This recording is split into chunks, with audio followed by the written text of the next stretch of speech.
Hey there, everyone, and welcome to another episode of Stronger with Time. I'm your host, Tony Bataji.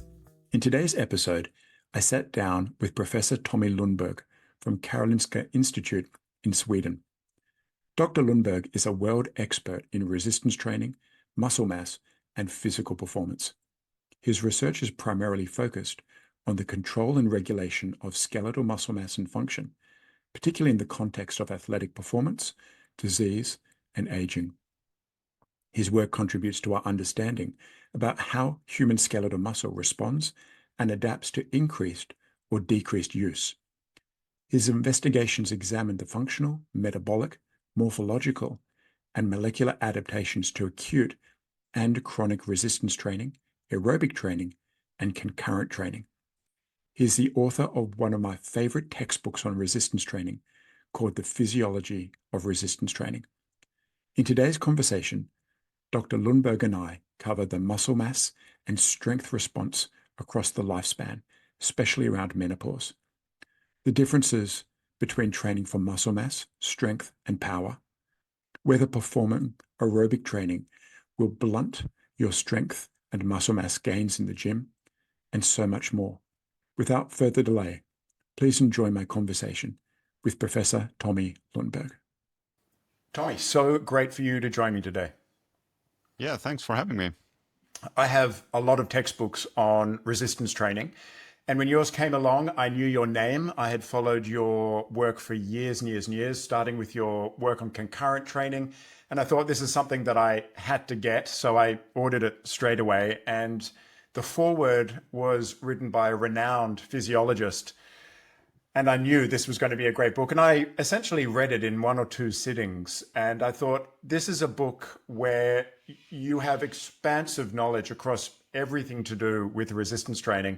So I really earmarked having a conversation with you. So thank you for making the time. Yeah, thank you for those kind words. I'm glad that you read the book.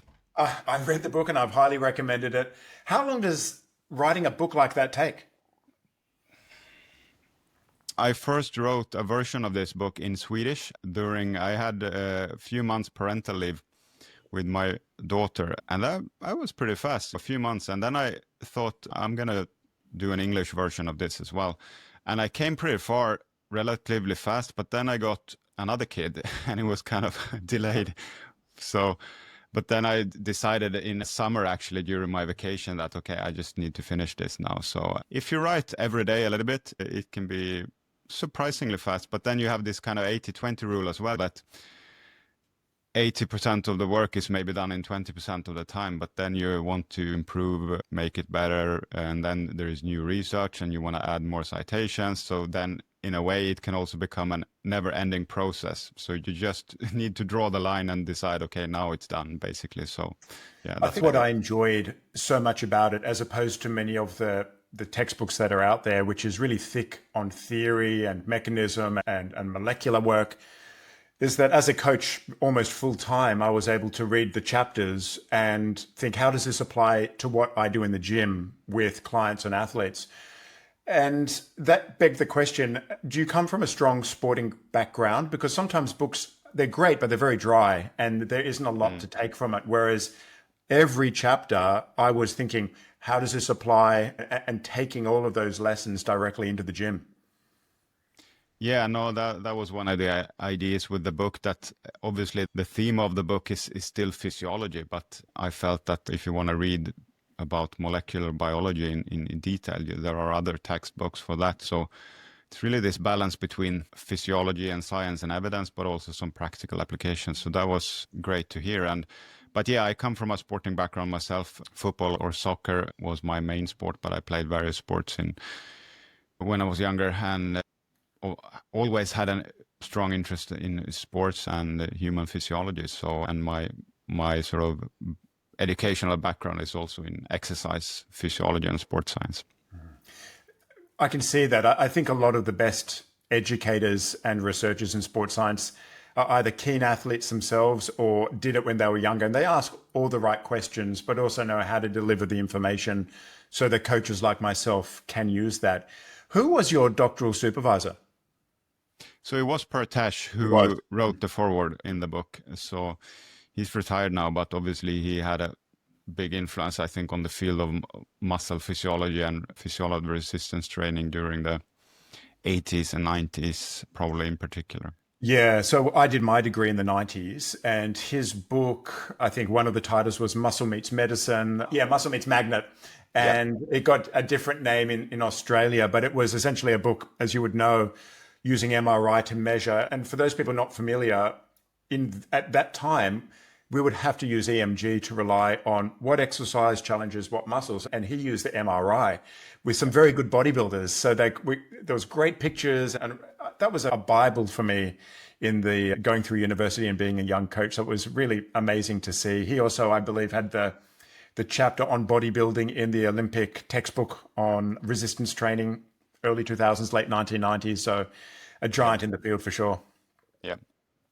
Well, let's start this conversation about indices of muscle. We all have muscle. We all realize we don't hang on to muscle as we age past 50, 60. We've all seen our parents, they kind of wave goodbye and the kind of skeletons of what they were when their arm moves. And I have elderly parents, and I just spent the weekend with them. And I can tell that even in the last 10 years, their muscle has declined significantly. When we think about muscle function, we've got a number of different metrics that we're interested in. We have power, we have strength, we've got endurance, and obviously we have muscle mass. Talk to us about the life cycle of muscle. When does it peak? When does it start to decline? Is it linear? So what happens to muscle and those metrics over the lifetime? Yeah, exactly. And it is quite relevant actually to distinguish between different metrics because there are a few things, I guess, that stands out. One is that your power, muscle power or explosive force probably declines faster and also earlier than your muscle mass. I would also say if you look at some graphs from papers on lean body mass, that takes a little bit longer before you can actually see a clear decline with age. Whereas if you look specifically more at measures of pure muscle mass, the decline probably starts a little bit earlier, maybe even after 30 years of age or 30 to 40, something like that. Whereas lean body mass is maybe more, you can notice the decline more around ages 40 to 50 even. But again, you lose more power than you lose muscle mass. I would say the average decline is probably relatively linear, but again, I really want to stress that we're talking about averages because the individual trajectory for a specific person can of course be very, very different. So we actually have a quite unique study going on. It's not that well known probably still internationally, but we have followed people since they were 16 in our division at Karolinska, and they are now about to become 68 when we will do the next time point. But we did an investigation when they were 63. So we basically have followed people from age 16 to 63 in a longitudinal design. And we can clearly see that the individual courses are very different. For sure, the average decline there is a decline, and the peak is most of the times between the 20s and your 30s. We measured vertical jump and we see a much greater decline in vertical jump, which is an explosive test, compared with sort of pure strength tests like isometric holds, for example. So there are these nuances, but there is no question as a summary that with age we tend to lose performance and muscle mass. But again, there is much you can do about it as well, which is important. Yeah, and we will talk about that with the variables momentarily. But why do we see a change in power as opposed to, say, muscle mass, or an earlier and more profound change in power than pure muscle? Yeah, it's a good question. I mean, one factor, of course, can be just also the fact that we tend to do less of those activities when we are older. So activity is one reason, but then also the loss of muscle function with age is probably a combination of muscle loss, but also some neural factors. There are evidence that we may lose some motor units, for example.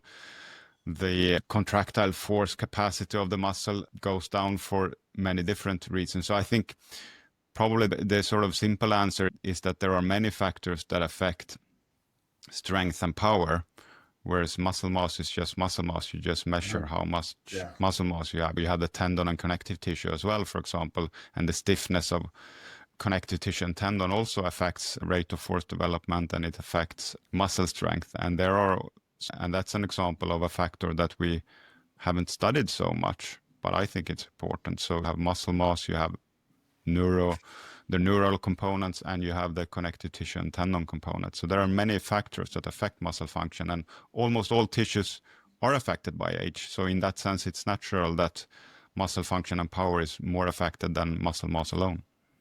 And you mentioned that we often just tend to do less power-based activities, whether it's sprinting or jumping as we age, which is a very true statement. I think most people probably stop sprinting by the time they're teenagers, unless they're playing sport.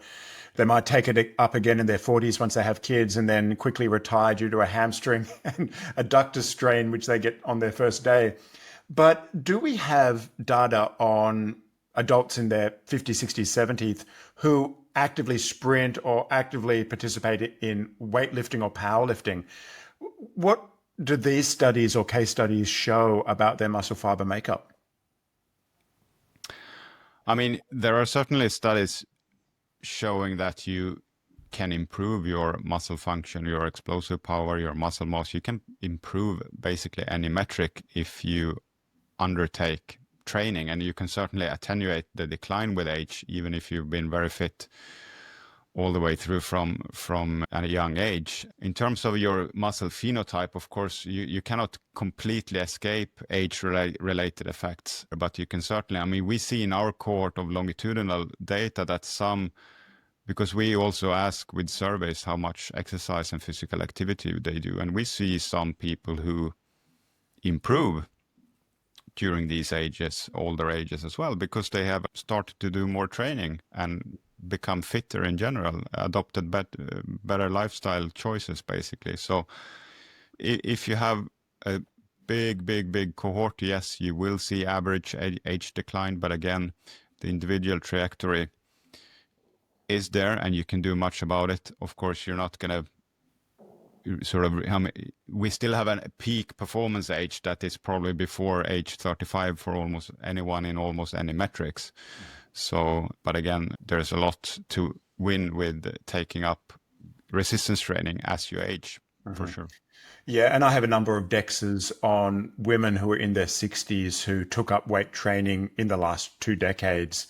We've got starting data and finishing data, and all of them have more muscle mass than they had in their 40s. So that's a really great message. Do we see any gender differences in muscle loss that has been documented? Do we see an acceleration through menopause, or does it travel on the same trajectory that we see aging? Yeah, and on that question, I think it's really important to sort of look at the literature as a whole, because certainly if you go into the literature and look at individual studies, you will find studies that suggest that there is an accelerated loss after menopause. You will see studies suggest no difference. You may even see the opposite. My view, taking the literature as a whole, is that there is nothing in particular that stands out on average in relation to menopause. I would say that on average, the decline is relatively linear. I saw a paper recently that had tried to quantify the average decline and estimated it to be 0.8% per year, I think. So that's roughly the ballpark we are speaking about. And I think there are uncertainties in the literature in the sense that most studies are based on cross-sectional data, so you just compare people in different age groups, basically. This is in contrast to the study we're doing, which is longitudinal, which is, of course, better. But again, in our study, we don't see any differences between men and women in the decline, for example. And that would make sense in terms of when we compare that to, say, the metabolism studies, where we also don't see a marked falling off the precipice in the loss of energy expenditure in the day, which is strongly linked to muscle mass. So if there were such a decline in muscle, you would expect to see that in energy expenditure, and we don't see that. So why do you think there is some data or an opinion that menopause changes muscle mass quite profoundly? I mean, certainly it is the case that menopause, of course, the loss in estrogen is sort of very drastic. So there is a big change physiologically, and there can be challenges during menopause. And to some extent, I also think we have this desire and will sometimes that it's kind of like we almost want there to be differences, because then we can. There are also commercial interests, of course, if you can sell products or resistance training programs that are tailored to your age, your sex, your hormonal status or whatever, then obviously that can be, you can make money out of that. So, but sometimes we just have to realize that we should appreciate sex differences, and we should appreciate sex as a factor generally. But we also, I think, have to admit that in terms of general recommendations and general findings of muscle building or muscle loss, there doesn't seem to be any large sex differences, actually. Yeah, and I think that's an important point that we will return to again and again. And as we look about training for strength or muscle or power, I'm going to ask you, what has the science that has compared genders or different age groups actually found? Because I think you are right. There is a desire to want to find differences and then offer a very specific niche program for you. Yeah. Whereas when we read the literature as a whole, as the scientist in me just doesn't see that. And also the coach in me also doesn't see that. So you're a walking encyclopedia of strength training. So I'm glad that we could have a conversation, and we will get into the weeds as we go on. We've talked about strength and power and muscle mass and muscle endurance.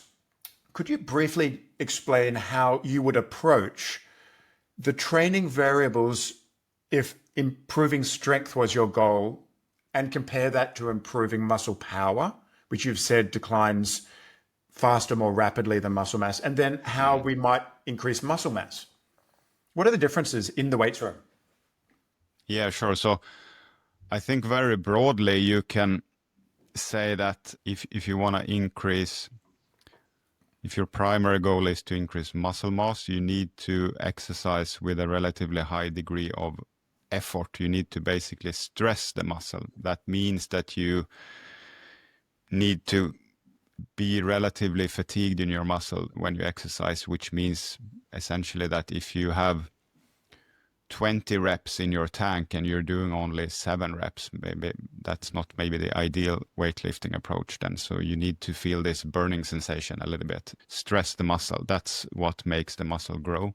If you want to increase your maximal strength, it is important to, at least at some point, also lift relatively heavy weights. At least that's better than just always using lower weights, because we have this principle of specificity, right? So of course, if you want to improve your capacity to lift high weights, you also need to do that occasionally. Whereas if you want to improve your explosive power and speed, you occasionally need to lift fast as well with your maximal intention, basically. So those would be the 3 principles, I think. Then of course there's a big degree of overlap as well, but those would be the sort of cues: lift with high effort, lift with high loads, lift with high speed, basically.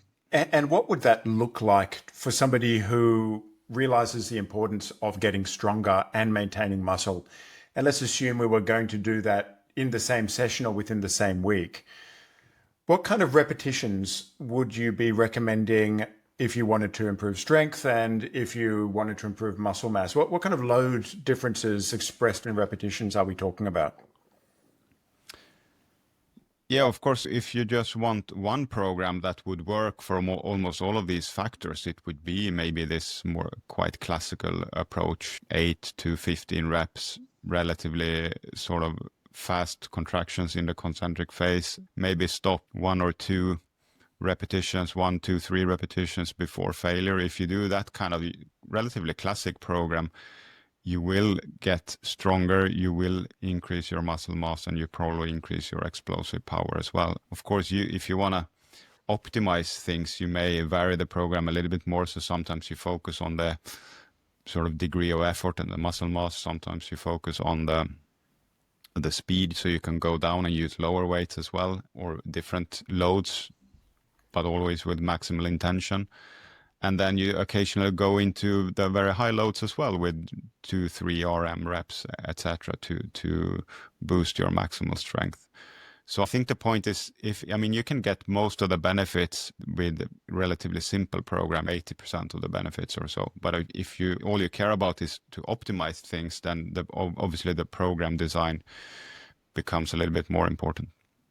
You mentioned before that 8 to 15 rep range, and there has been a viewpoint that if you do want to get stronger, and this is general public, this is not for a power lifter or a weightlifter, this is general public who wants to get stronger, there's often a misunderstanding that means 1, 2, 3 repetitions.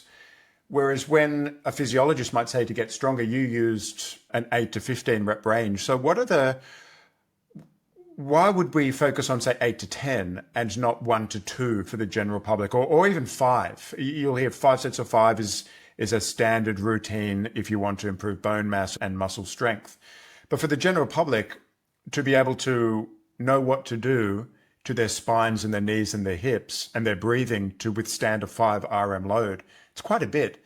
So what was your thought process behind 8 to 15 reps? If you really want to lift high loads with basically being close to your 1 repetition maximum, it means that I think you should be accustomed to the exercise. There is a risk, of course, the injury risks increase a little bit if you use really high loads, if you're not used to it. Another risk, I think, is that if your mindset is that, okay, I'm going to work on maximal strength, I'm just going to do 3 reps, there is, I think, a risk that you choose a weight that is still too low, which means that you have few repetitions, but the load is not very near maximal either. So then the training stimulus from that is not going to be optimal either, because obviously the fewer reps you do, the lower total volume you will do as well. And the volume is also to some extent related to your sort of improvement over time. So I think it doesn't have to be 8, it can be 6 to 15, but in that ballpark is a good recommendation, because you will target many of these outcomes that we want with resistance training with such a program. And let's talk frequency and some of the other things that go into the week of training. Frequency refers to how many times we're going to expose the body to an exercise stimulus, in this case, resistance training in a week. Related to that, when you've used the word effort, is that you should be working towards task failure.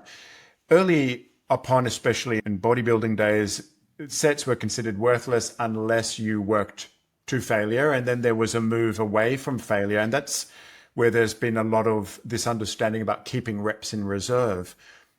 It's 2025, so where are we at with keeping reps in the tank versus going to task failure versus forced reps and failing then eccentrically? What do we need to know in the weights room in terms of effort?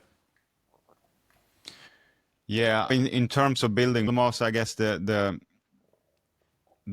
relevant thing there is that there doesn't really seem to be any difference between going to complete failure versus going to maybe 1 or 2 reps in reserve.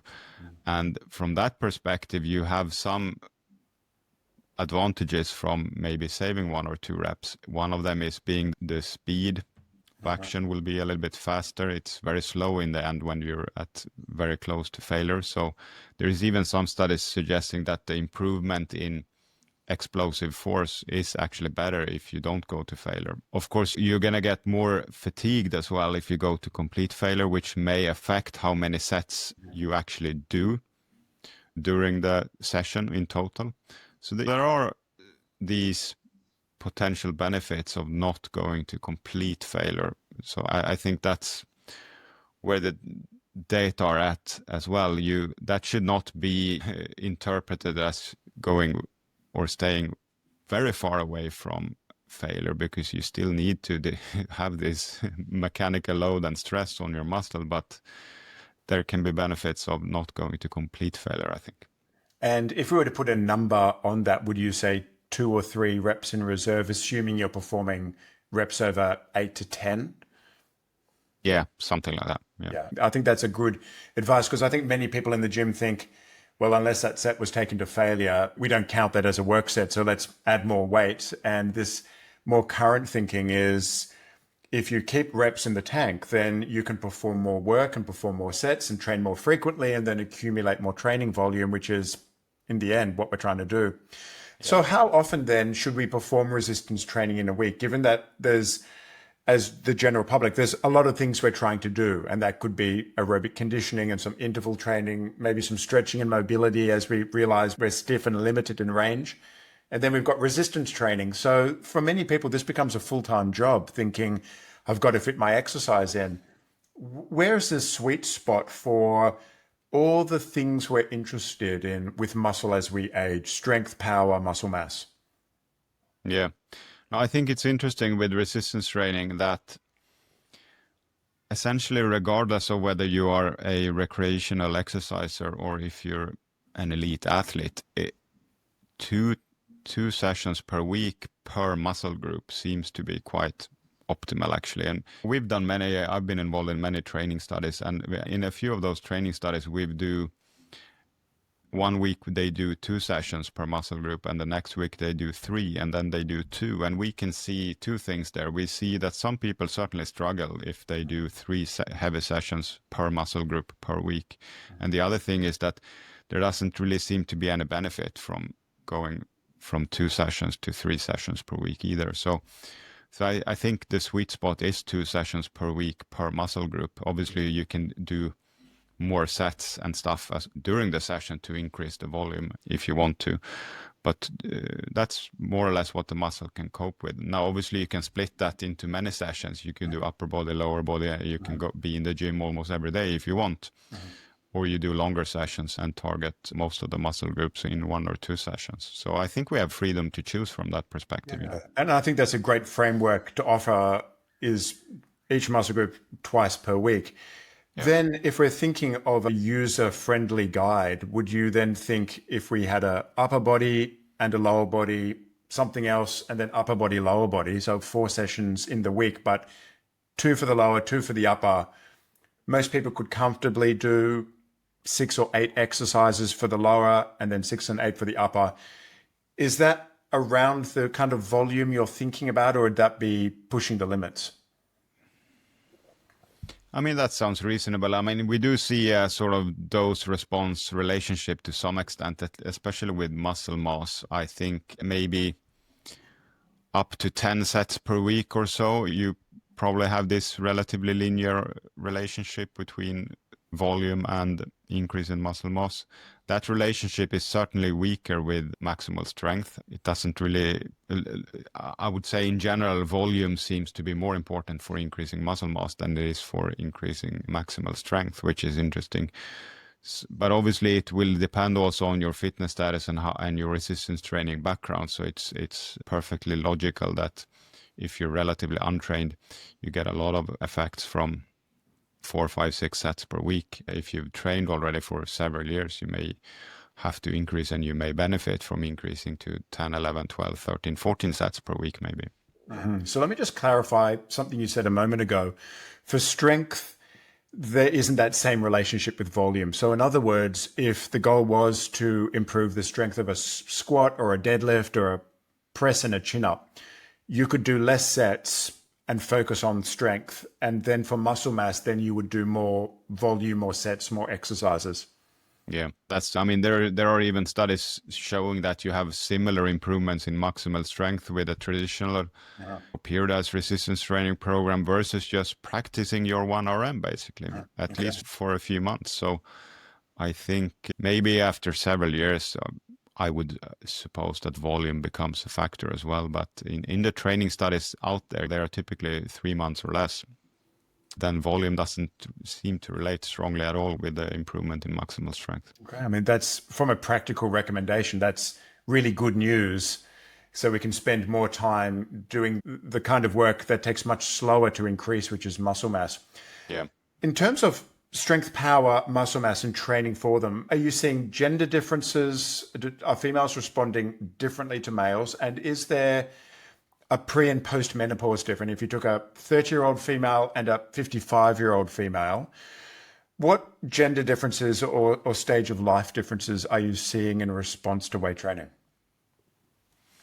No, I mean, I think the interpretation of the literature is right now, and there's been a few meta-analysis work on this as well, and that is, I think the main conclusion is that the improvement, if you convert the improvement to percentage increase in men and women, then it's very similar in terms of both muscle mass and strength. There was even one of the meta-analysis suggesting that women improve more in upper body strength than men. Of course, it's always difficult with sex differences because there is a big baseline difference. Men are much stronger and have much more muscle mass to begin with, and it's so in that sense it's kind of tricky sometimes to isolate the true effect of sex as well, because maybe the baseline difference also has a relevance in itself. But certainly the general takeaway in the literature today is that men and women respond relatively similar to resistance training. Again, that's a really great public message. I actually work in a gym which is primarily female and a lot of physique competitors. And these females are considerably stronger than male counterparts, age matched, no question. So this is a really great message where I think a lot of females have thought, I'm not going to respond. I'm over 50. I've lost my potential. I've lost my estrogen. And these meta-analysis is showing that males and females respond. I've seen meta-analysis in the 40s, 50s, and 60s for females that show no difference. And again, slight upper body advantage. Let's now shift attention. You've done some really interesting work in medications and the muscular response to exercise. And this is because inflammation is part of the signaling response after we exercise. What have you found to be the case in studies where you've looked at the use of anti-inflammatories and resistance training? Yeah, so after I finished my PhD, my postdoc project was actually about looking at the effects of anti-inflammatory drugs on muscle adaptations to resistance training. I got interested in this topic during an ACSM meeting where there was a session on this topic, and it struck me that at that time there were some studies from the Trappy brothers in Ball State University in Muncie, Indiana, suggesting that older people may even improve mass and strength with anti-inflammatories. But then on the other hand, they had also studies on younger adults looking more acutely at muscle protein synthesis, that maybe it was attenuated with ibuprofen intake. So that's why I felt we need to do a training study with young adults and look at the effects on chronic outcomes, muscle hypertrophy. So we did a study where one of the groups in the study took ibuprofen 3 pills per day, maximal over-the-counter dose for 8 weeks. And the muscle hypertrophy response was cut in half. So the control group increased 8%, which was spot on what we would expect from 8 weeks of resistance training. But the ibuprofen group improved only 4% muscle mass. So yeah, the conclusion of that paper was that daily high intake of ibuprofen can attenuate your muscle gains, basically. And that is not uncommon. I have at least a handful of clients who are on daily anti-inflammatories for various reasons. That's just how they live life after many injuries. So this isn't a unique 1 in 1,000 case. So this is very relevant research. Are there any other classes of medications? I've seen antihistamines being put into the same basket as anti-inflammatories. What's your take on histamine blockers? I haven't read that much about that, actually. I don't think there's any strong evidence from training studies showing that it actually interferes with muscle growth. I mean, I should point out in my field with the anti-inflammatories as well that it hasn't really been replicated either in other studies. And I think what is critical to understand is it's most likely a dose question as well. I think it's a big difference if you take 1 pill per day or if you take 3 pills per day or if you take it during 1 week. So I think also the message should be that there are genuine reasons to take these pills sometimes if you have pain. What you should avoid probably is just using them as some kind of comforting blanket that you take it every day, all the time, without genuine reasons, basically. And certainly in sports, that's what we see sometimes. People take pills just almost for the sake of it. And so it may sort of attenuate your muscle adaptations slightly. And it certainly can be true for other medicines as well and other recovery strategies as well. I mean, anything basically that dampens the normal muscular response, I think theoretically could also dampen your adaptations then in the long run. And I think that's where most of the understanding around cold water immersion after exercises. I Yeah. think most people, unless they've been under a rock, realize that cold exposure immediately after exercise is probably not a good idea if your goal is to get a training response in the muscle. No, exactly. And there are studies clearly suggesting that as well, that if you do it chronically all the time after the sessions, it can hamper your gains for sure. And it's the same with high doses of antioxidants as well. That has been more shown, I think, in endurance phenotype adaptations, but still, so as a practitioner, coach, or an athlete, you really need to think about situation. I mean, of course, if you're in a World Cup tournament in a team sport, all you care about is Recovery. to win the next match. Right. So, of course, then you can prioritize recovery and do whatever you think will improve your recovery, but you shouldn't do it for very long periods during a training phase, for example. Let's now talk about the topic I'm really interested in, and this is where I first learnt of your name, and that is where we combine aerobic training and resistance training in the same week, sometimes the same session or in the same week. I can see your interest in it. You're a former football soccer player where you need both strength and endurance at the same time. Unless you're a weightlifter or a powerlifter, we typically need these capacities of endurance on one end and strength power on the other. But also for those people who are interested in aging well, we realize that VO2 max and mitochondrial health is so strongly associated with living well and cognitive function. And so too is muscle mass, strength, and power. So the early days, there was this idea that they would interfere with each other. And I certainly was in that school of thought where if you want strength and power, muscle mass, you're not going to do any aerobic training at all. And there was molecular cell signaling study that really supported that. And you did molecular work, and then you did real work, and your work was the first that actually changed my mind from being quite bullish and dogmatic about, no, if you want one, this is how you have to do it. And after reading your work, and was this your PhD work? Yeah, this was my PhD. Yeah. So your work changed my mind as, oh, well, perhaps I was wrong about that because you actually did human studies and looked at a training outcome. So why don't you give us a rundown on where we have been as an industry about doing both training modes and what our current understanding is. And let's go into this and look at differences between strength and power and muscle mass, and also look at gender differences, which you've also done as well.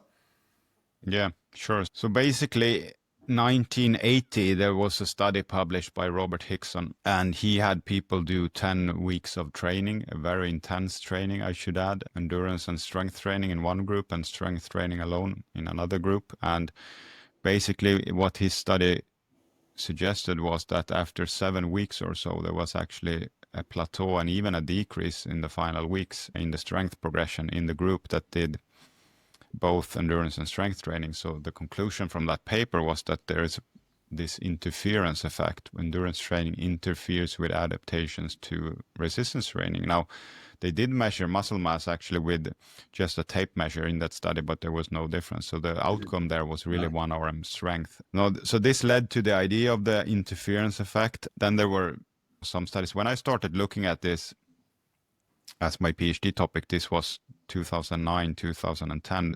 There were maybe 30 relevant studies, and the messages from those were relatively mixed. But what had happened just before I started was that there were some molecular work coming out from cell models and animal models, basically indicating that there could be a molecular explanation for this interference effect. And the explanation was that endurance training leads to a specific signaling cascade, which is to some extent antagonistic to the signaling cascade initiated by resistance training. So we thought that we had sort of a molecular explanation for the attenuated or the interference effect, basically. So that's what I wanted to look at in my PhD. So we did a very controlled study, single leg model study, where we compared one leg that had done resistance training alone with another leg which did both endurance and resistance training.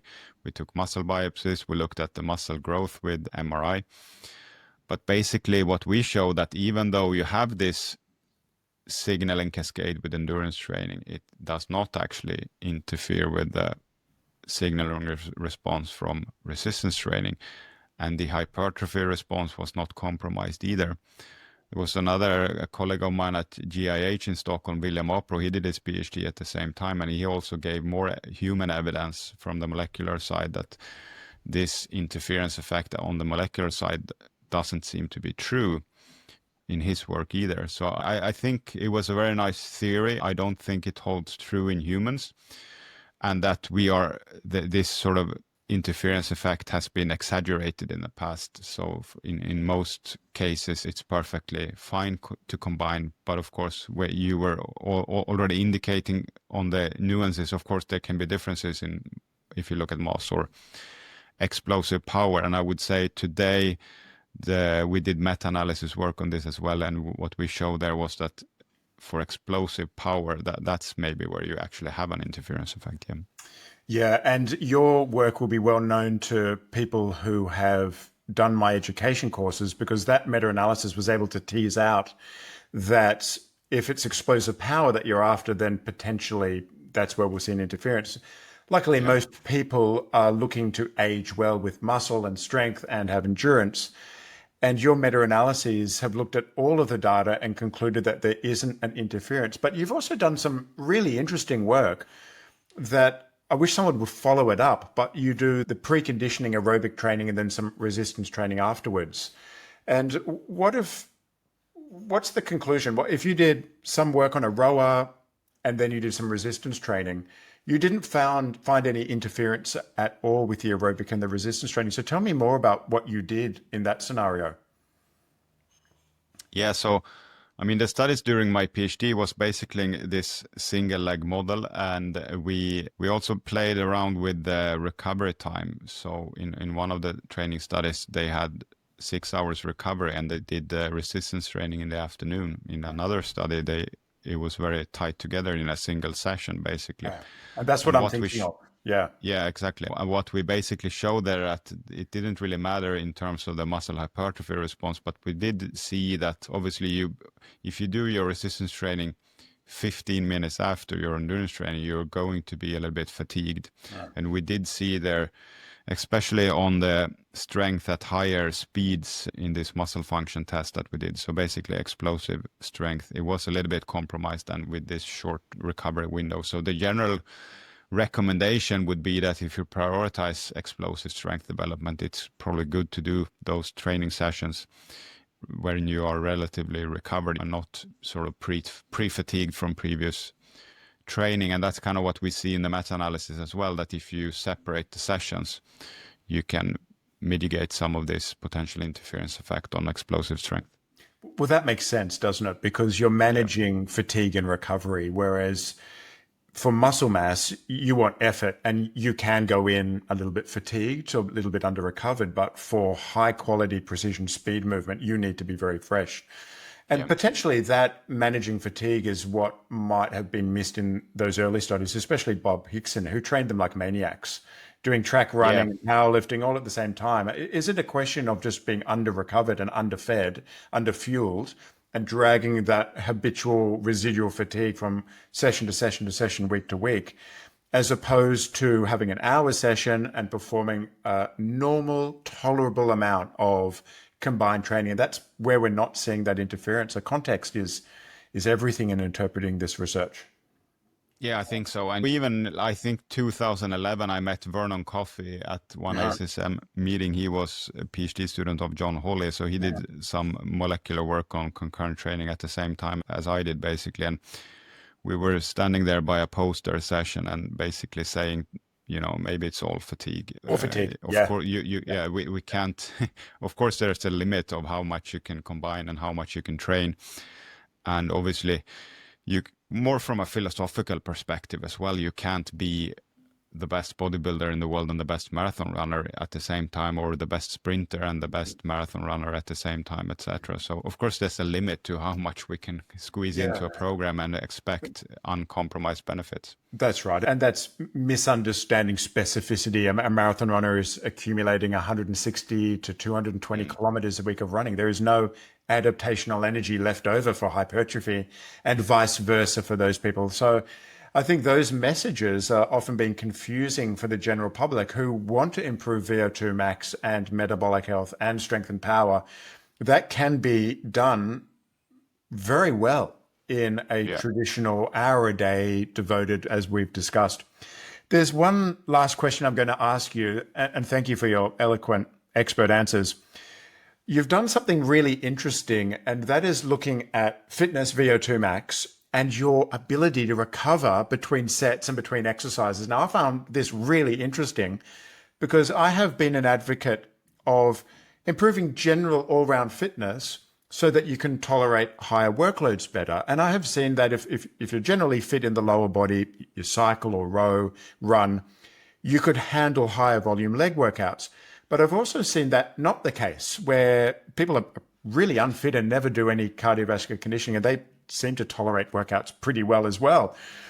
I found that vexing. You've actually looked at this in both genders. So could you tell us about what you did? You've looked at VO2 and your recoverability. I found this a really interesting study.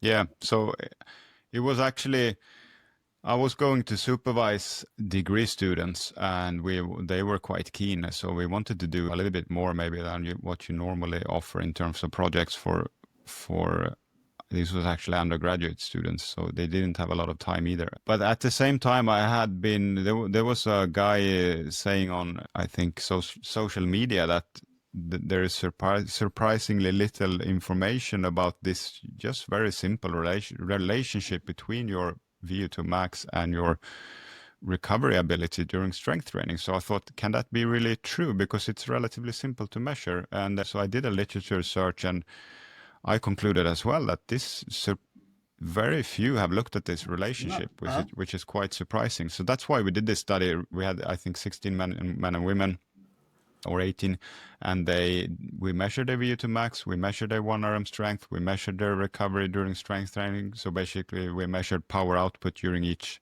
reps, and we also in squats, but we also did muscle function testing isokinetically in the Biodex, so we could measure how much force they produced in each rep. And I guess the key takeaway from the study was that there was a surprisingly low correlation between your VO2 max, so your aerobic capacity, and your ability to recover during strength training. If you go into the sex differences, there were some nuanced sex differences. It seemed in some metrics that women recovered a little bit better. They also did more reps in total, for example, at 70% of 1 RM.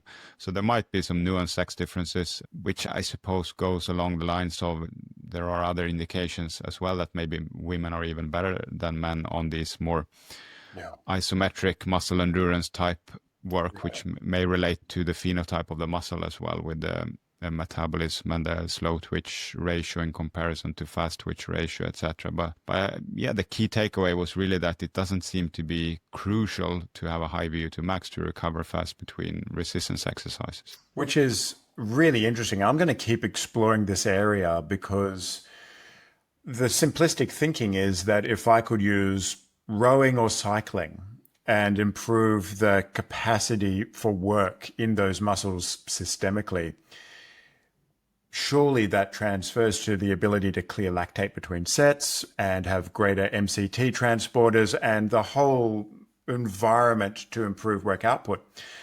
And maybe this is just an area where we just need specificity of function, that we should be looking at rowers and then their ability to perform squats and hip hinges and so forth. So maybe this is another area for a keen student. I think so, because a limitation, of course, is that we only did one type of program. Now, of course, if you do more sets or you have a different recovery, I think we had 90 seconds recovery period between sets. So you have the recovery period that likely impacts this. You have the number of sets. So I think there are many different versions of this study that you can do to look at this more closely, for sure. Yeah. What's next for you? Are you writing another book? Are you full-time teaching, researching? I do both teaching and research. No book writing right now, but it was a fun experience. So I hope to do that, or maybe at least update the current book, Physiology of Resistance Training.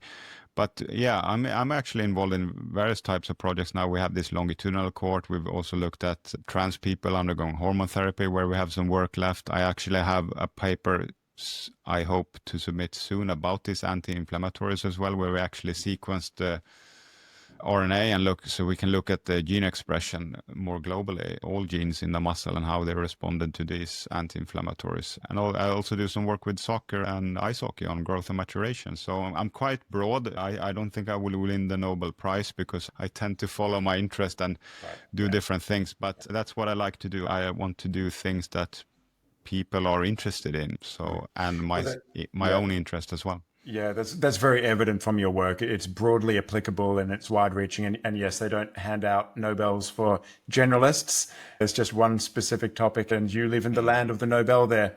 So, Tommy, thank you very much. Where can people find more about you? Obviously, I have you plugged into my PubMed search engine. Your book can be found at any good bookseller. I got mine on Amazon from memory. Yep. The book is available on all the Amazon sites in different countries, I think, and social media, TL Exercise, both X and Instagram. Now, to my shame, I am not following you on Instagram, so I will rectify that within minutes. Perfect. All right, Tommy, I appreciate your time. Thank you so much, and I hope to chat again soon. Yeah, it was a pleasure. Thank you. Okay, thank you. Thanks for tuning into the Stronger with Time podcast. If you've enjoyed this episode, please consider subscribing or sharing it with someone who would benefit from hearing this. And if you're ready to go deeper, the 9-week Science of Thriving course is available now. The link is in the show notes.